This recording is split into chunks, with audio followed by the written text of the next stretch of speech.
하나님의 말씀은 창세기 45장 1절에서 15절의 말씀입니다.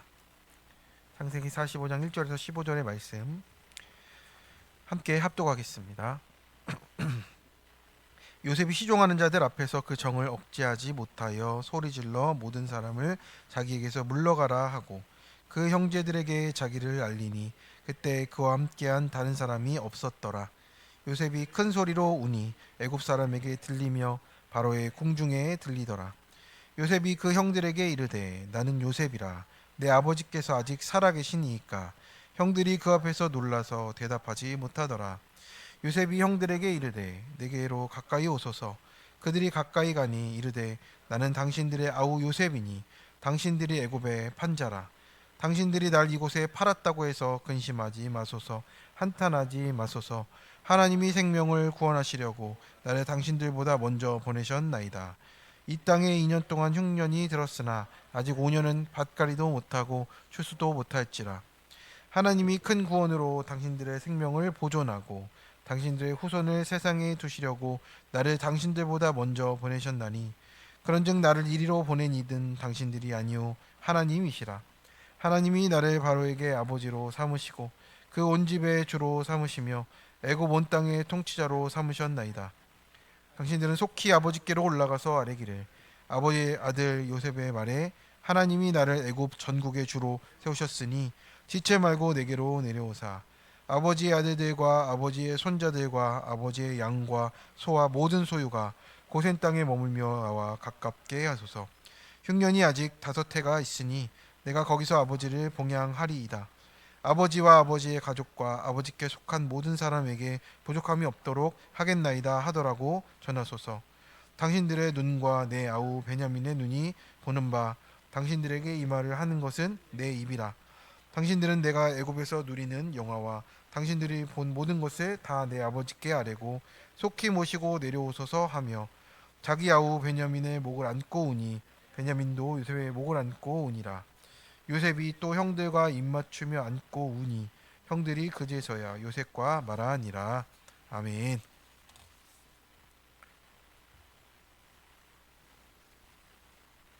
네, 우리 앞뒤 좌우로 이렇게 인사하겠습니다. 설 명절 잘 보내셨습니까? 네, 아니 저도 서울에 갔다 왔는데요. 이 시간이 참 왔다 갔다 할 시간이 많다 보니까 차에서 보낸 시간이 참 많은 것 같습니다.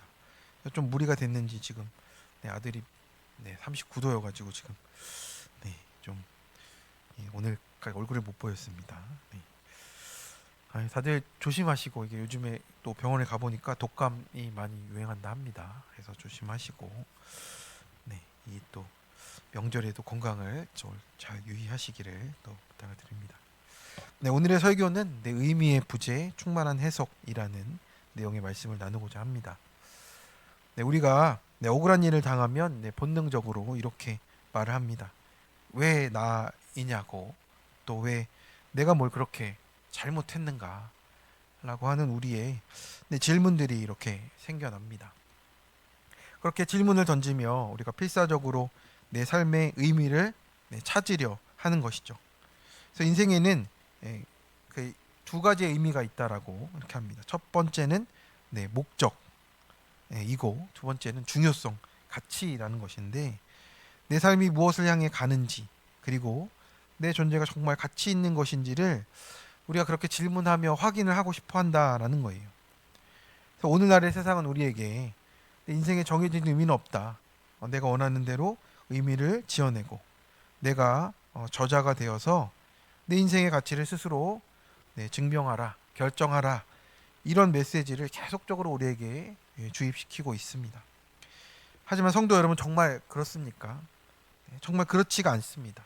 내 인생이 그렇게 되어가지가 않더라고요. 내가 컨트롤할 수가 없는 겁니다. 그래서 내가 내 인생의 의미를 스스로 지어낼 수 있을 때는 언제냐? 모든 일이 내 계획대로 풀려갈 때뿐이에요. 근데 그런 때가 우리 가운데 정말 있었느냐 물어본다면 참 그렇지 않다는 것이 우리 인생에 또 증거되는 것 같습니다.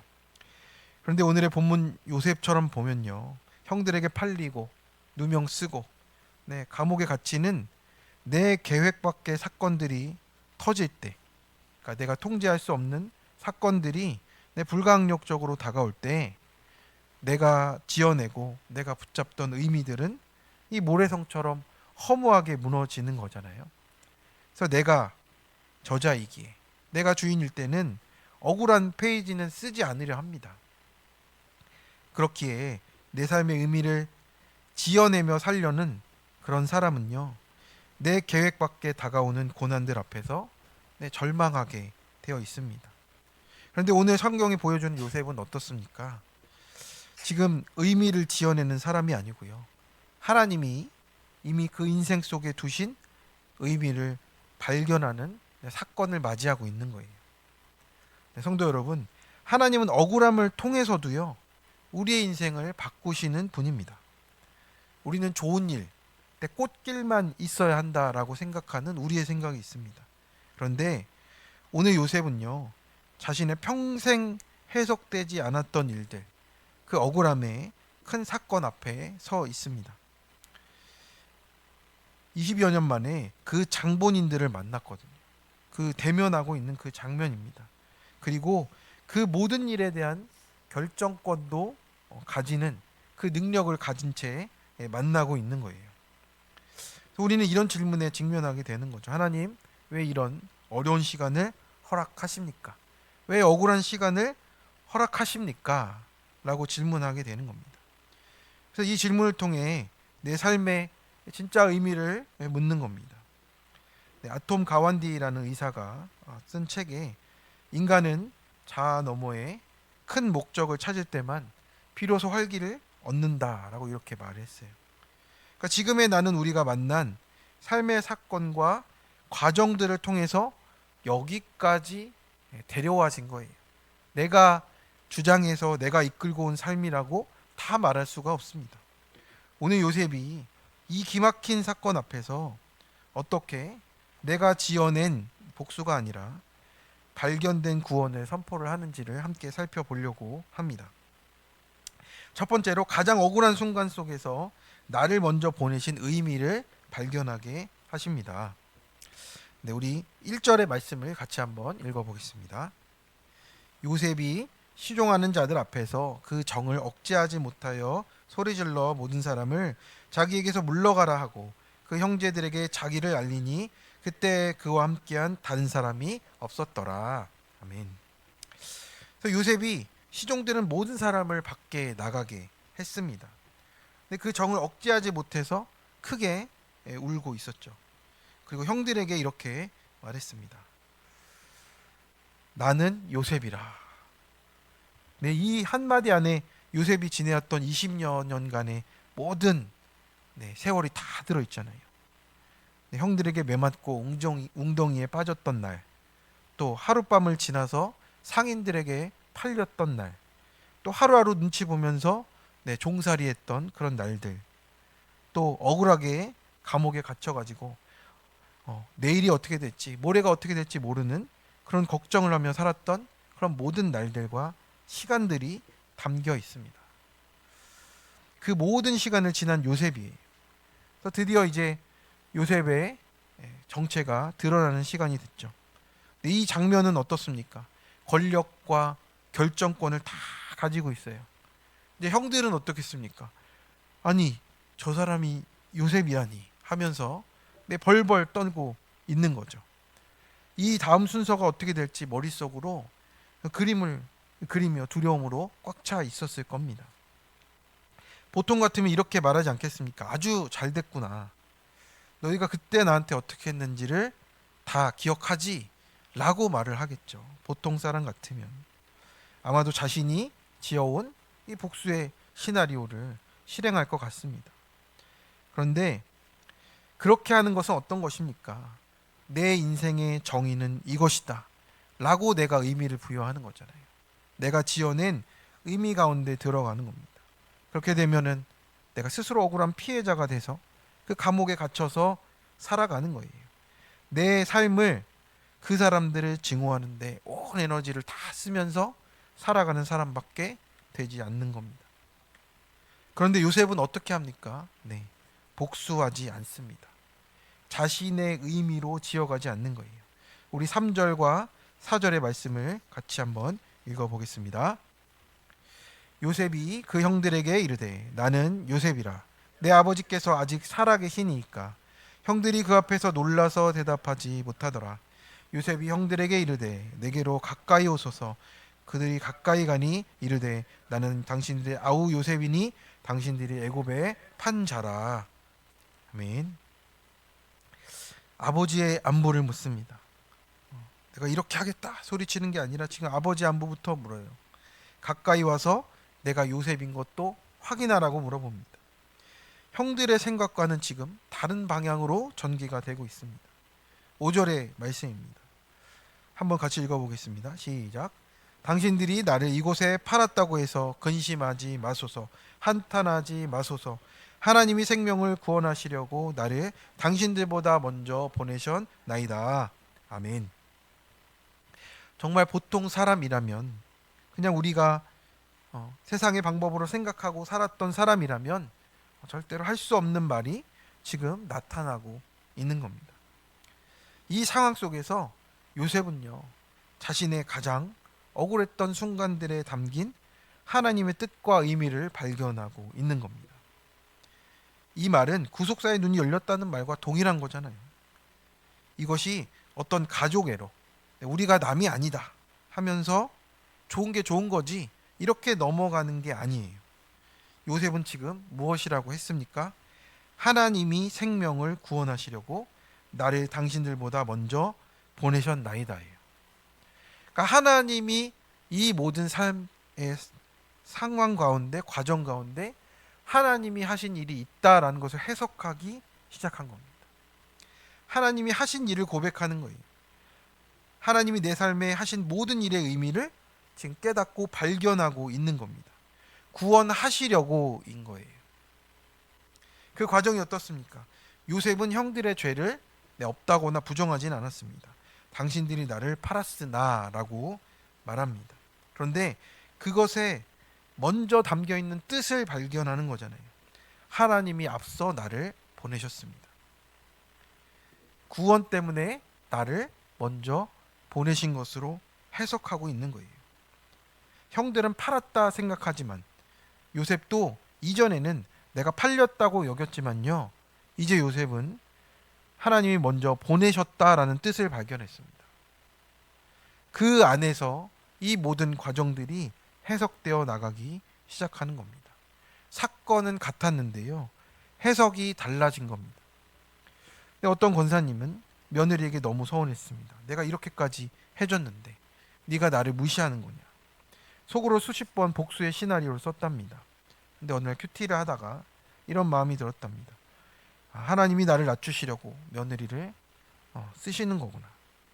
그날부터 며느리가 바뀐 게 아니라 자기 해석이 바뀐 거잖아요.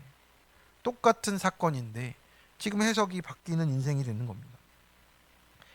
시어머니는 어떤 시나리오를 썼을까요? 어떤 의미를 지었을까요? 내가 대접받아야 될 시어머니라는 의미를 지어내던 것이 멈췄어요. 하나님이 이제 하신 일이, 구원의 일이 먼저 보이는 것입니다.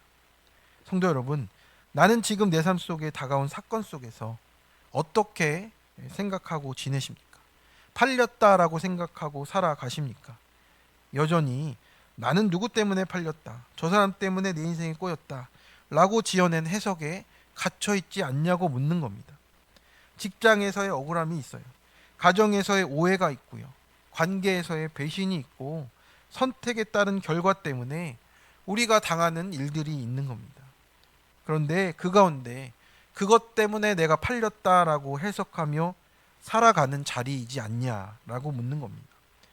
그러니 우리 인생이 그 질문 속에 억울함을 떠나지 못하고 떠돌며 그 자리에 있는 겁니다. 그런데 하나님은 오늘 요셉에게 어떻게 바꾸어 주십니까? 그 자리를 보내셨다라고 바꾸어 주셨잖아요. 하나님이 지금 나를 이 자리에 보내셨다라고 해석을 하는 겁니다. 누가 보내셨습니까? 하나님이 보내셨어요. 시작도 끝도 엉켜있는 억울함, 그것을 우리가 어떻게 풀겠어요? 그런데 그것에 팔린 인생이 아니라 하나님이 보낸 인생, 구원하시려고 보낸 인생으로 바꾸어 주셨습니다. 할렐루야. 네, 우리 옆에 있는 분에게 하나님이 보내신 인생입니다. 이렇게. 하나님이 보내신 인생이에요. 그렇게 해석해 나가야 우리가 시작도 엉키고 끝도 엉켜 있는 우리 억울함에서 우리가 풀려나기 시작하는 거예요. 저도 팔렸다의 인생이었습니다. 저도 아내와의 사건 때문에 내 인생 망했다 생각하고, 하나님 어떻게 이런 사람을 내가 만나게 하셨냐 이런 것도 원망하고, 하나님 앞에 원망만 남은 사람이 될 뻔했습니다. 그러다가 하나님이 불쌍히 여겨주셔서 저를 택하시고 또 구속사에 말씀 들리는 교회를 만나게 하셨고, 또 그 자리에서 남의 죄만 보던 저에게 내 죄를 보라고, 하나님 100% 오르시다라고 그렇게 하나님의 모습을 보게 하셨습니다. 그래서 나는 괜찮은 사람이라는 내가 짓던 의미를 멈추게 되니까요, 하나님께서 하시는 일이 그때부터 보이게 됐습니다. 내 죄를 회개하게 되고 아내에게도 진심으로 사과하게 되는 그 사건들을 통해서 이혼 소송도 멈추게 하시고, 우리 가정을 2019년 12월 25일에 회복하시는, 예수님이 오신 날 회복하시는 그 놀라운 은혜를 허락해 주셨습니다. 그런데 거기서 멈추지 않습니다. 하나님이요, 이번 설날에는 제가 그동안 계속 기도했던 것 중에 하나가 우리 아내의 할머님이 있습니다. 우리 할머님이 있는데 91세세요. 그런데 그 남편분이신 그 할아버지는 저한테 세례를 받고, 장례도 제가 치르고 이렇게 해서 믿는 사람으로 이렇게 가셨어요. 근데 할머니는 아직 안 믿으셨거든요. 그래서 때가 되면 꼭 전도를 하고 싶다. 그래서 기도하고 계속 그러던 중에 이번에 가서 전도를 하게 됐습니다. 하나님 너무 그 과정 가운데 역사하시는 게, 그래서 천국 가시는 인생 돼야 되지 않냐고 이렇게 말씀드리고, 또 영적 기도한 중에 아멘만 하시라고 정말 아멘을 하시더라고요. 그래서 제 할머니 제가 다음에 시간을 맞춰서 세례하러 가겠습니다. 또 세례를 또 해드리고 이렇게 하려고, 하나님께서 정말 저는 이해할 수 없는 사건이었죠. 아내와의 그 이혼 소송의 사건과 별거의 사건을 통해서 결국에는 그 가정에 정말 믿지 않는 부분들을 하나님께서 구원하시도록 역사하시는 것을 보게 하시더라고요. 제가 참 전도가 어려운 사람이었거든요. 하나님, 제가 목사나 돼야지 전도를 하나 봅니다. 그래서 가서 전도하고, 그래서 할머님이 이제는 천국 갈 마음으로 천국 갈 보험 드셨다고 제가 말씀드리니 너무 좋아하시더라고요. 여러분, 그렇습니다. 우리가 팔렸다의 인생이 아니에요. 지금 내가 묶인 문제의 사건이 있습니다. 거기에 매여 있을 수 있어요. 그런데 그것이 우리의 인생을 끝낼 수 없습니다. 하나님은 시작이 되시고 끝이 되시는 하나님입니다. 구원 때문에 지금 구원하시려고 나에게 지금 허락하신 이 일이 있다라고 말씀하시는 겁니다. 그러면 보내셨다의 인생 되어서 나도 살리고 남도 살리는 인생이 되게 하십니다. 지금 상황이 어려우십니까? 상황이 나를 버린 것이 아니에요. 하나님이 나를 살리시고 쓰시려고 옮기시는 중입니다. 요셉이 내가 뜯어 고쳐서 환경이 바뀐 게 아니잖아요. 의미를 그렇게 찾은 게 아니잖아요. 그저 하나님의 계획 속에서, 구원 속에서 내 인생을 바라보니 해석이 바뀌어서 의미를 발견한 겁니다. 만약 요셉이 나는 성공한 채색 옷 입은 아들이라는 이 땅의 목표에만 의미를 뒀다면 노예로 팔리고 감옥에 갇힌 순간 그 사람은 그냥 영적으로 죽은 사람이잖아요. 우리는 억울한 일을 당할 때 곧바로 무너지는 이유가 있어요. 내 삶의 이유를 평탄한 환경이나 타인의 인정이나 나는 괜찮은 사람이라는 이 땅의 것들을 붙잡기 때문에 무너지게 되는 겁니다. 그것들은 환경이 바뀌면 금세 사라지는 것들이에요. 하지만 오늘 요셉처럼 하나님께서 먼저 하신 구원의 일을 바라보면 감옥조차도 나를 무너뜨린 재앙이 아니라 나를 빚으시고 보내시는 하나님의 거룩한 통로가 됨을 발견하게 되는 겁니다. 성도 여러분, 억울함과 또 내가 지금 해결할 수 없는 내 문제가 풀려야 사명이 시작되는 게 아닙니다. 지금 내가 당한 어려움이 있어요. 억울함이 있습니다. 하나님이 써내려 가시는 구속사로 해석할 때 비로소 나를 지으신 하나님과 함께 진짜 사명이 시작되는 줄을 믿습니다. 두 번째입니다. 삶의 모든 과정들을 큰 구원으로 해석하여 회복의 길로 나가게 하십니다. 우리는요, 그동안 자기의 나름의 해석의 방법을 붙들고 살아왔습니다. 그런데 그 안에 우리가 생각하지 못하는 독소가 있어요. 캐나다의 철학자 중에 찰스 테일러라는 분이 있습니다.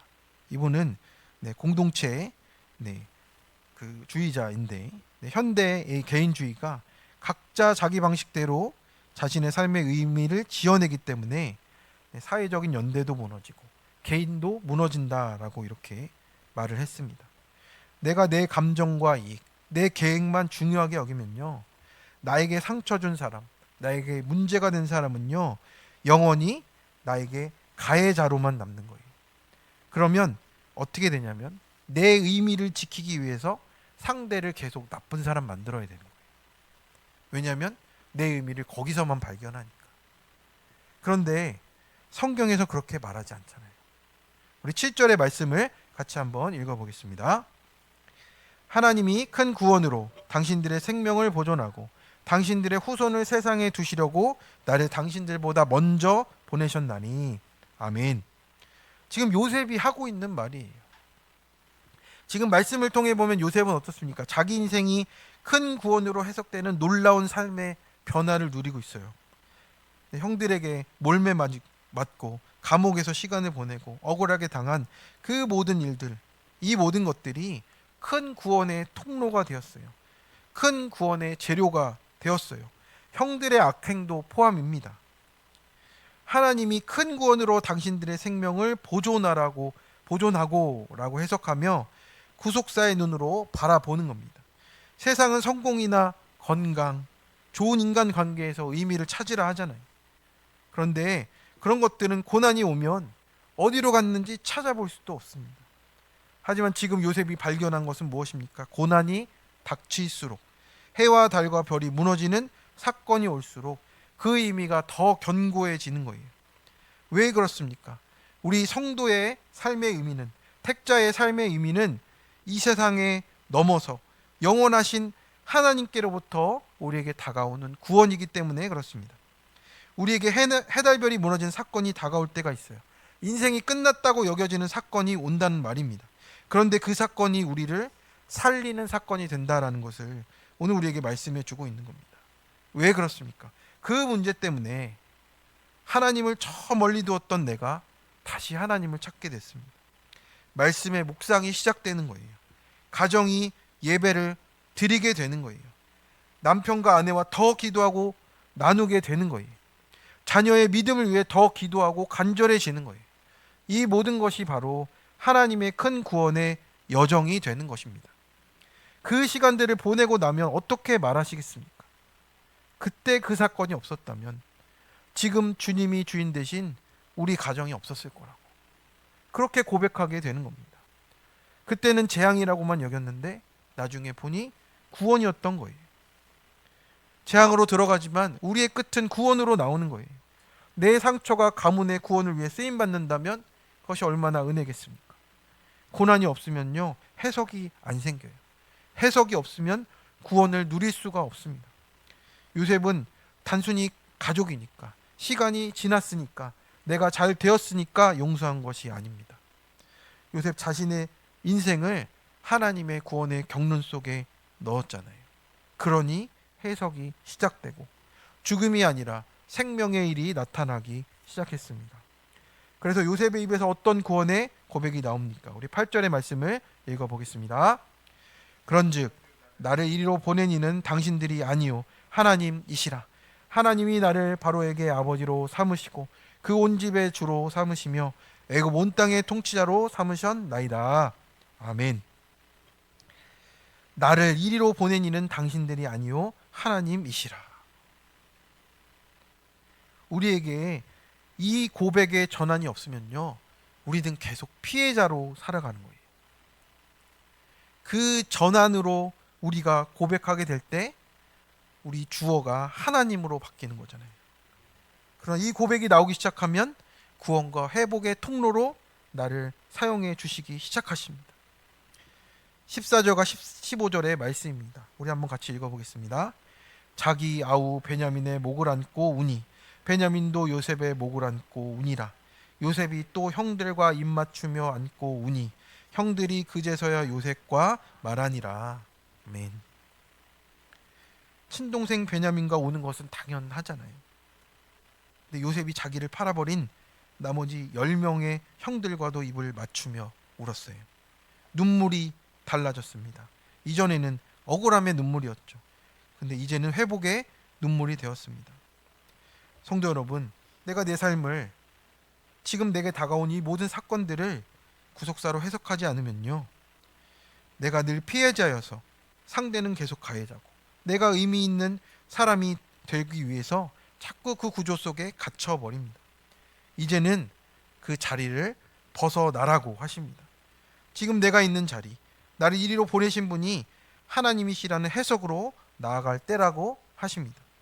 요셉은 큰 구원의 해석을 통해서 나도 살리고 형들도 살리는 자리로 나갔어요. 보복과 정죄가 아니라 구원과 회복의 자리였습니다. 성도 여러분, 아직 내가 지금 나는 팔렸다라고 말하는 자리에 있습니까? 그러나 하나님은 말씀하십니다. 내가 먼저 너를 보냈다. 나를 먼저 보내신 이유가 있어요.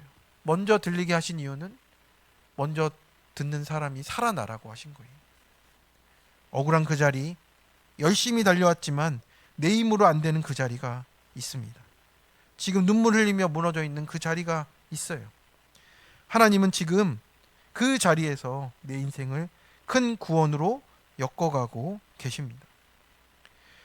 오늘 이 말씀을 통해서 지금의 내 삶과 다가온 사건을 요셉처럼 구원으로 해석하는 은혜가 있기를 축원합니다.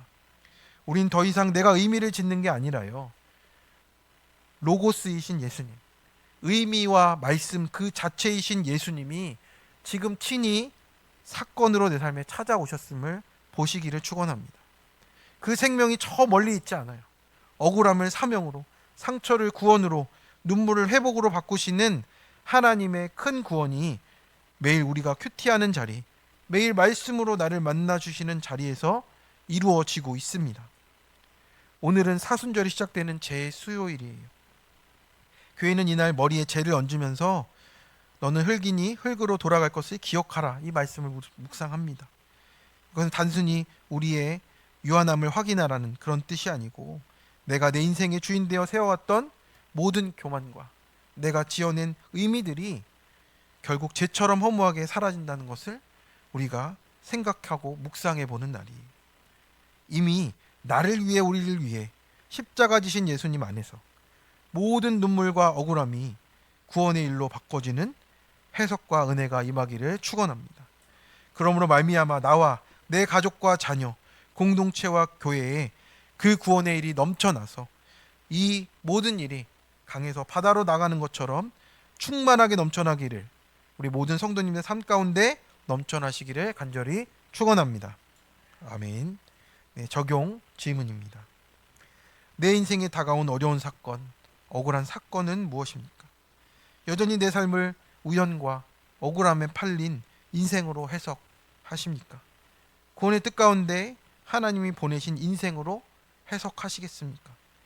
구원의 해석을 통해 지금부터 회복해 가야 할 내 삶의 부분들은 무엇입니까? 네, 우리 시간, 우리 찬양하면서 우리 잠깐 기도의 자리로 나가겠습니다.